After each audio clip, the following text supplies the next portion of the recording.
श्रीमद् भगवद गीता में कहे गए श्री कृष्ण के अनमोल वचन।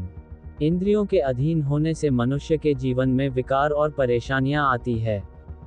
सुख दुख का आना जाना सर्दी गर्मी के आने जाने के जैसा ही है, इसलिए इन्हें सहन करना सीखना ही उचित है। निर्बलता अवश्य ईश्वर देता है, परंतु मर्यादा मनुष्य का मन खुद निर्माण करता है। जीवन में वाणी को संयम में रखना अनिवार्य है, क्योंकि वाणी से दिए हुए घाव कभी भरे नहीं जा सकते। मनुष्य उसके लिए शोक करता है जो शोक करने के योग्य नहीं है, और फिर भी ज्ञान की बातें करते हो। बुद्धिमान व्यक्ति ना जीवित और ना ही मृत व्यक्ति के लिए शोक करते हैं। मैं हमेशा तुम्हारे साथ और तुम्हारे आसपास रहता है, चाहे तुम कुछ भी कर रहे हो। जो हुआ अच्छा हुआ, जो होगा अच्छा होगा।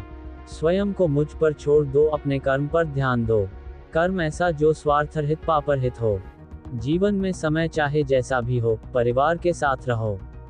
सुख हो तो बढ़ जाता है और दुख हो तो बढ़ जाता है।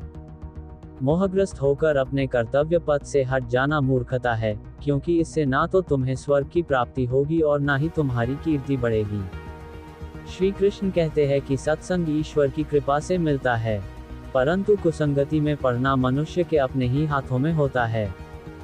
शांति से भी दुखों का अंत हो जाता है और शांत चित्त मनुष्य की बुद्धि शीघ्र ही स्थिर होकर परमात्मा से युक्त हो जाती है।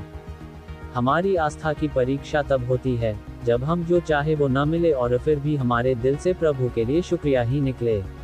लोग अक्सर सच कहने से बचते हैं या डरते हैं, पर सत्य कभी छुप नहीं सकता और न ही कभी मिट सकता है।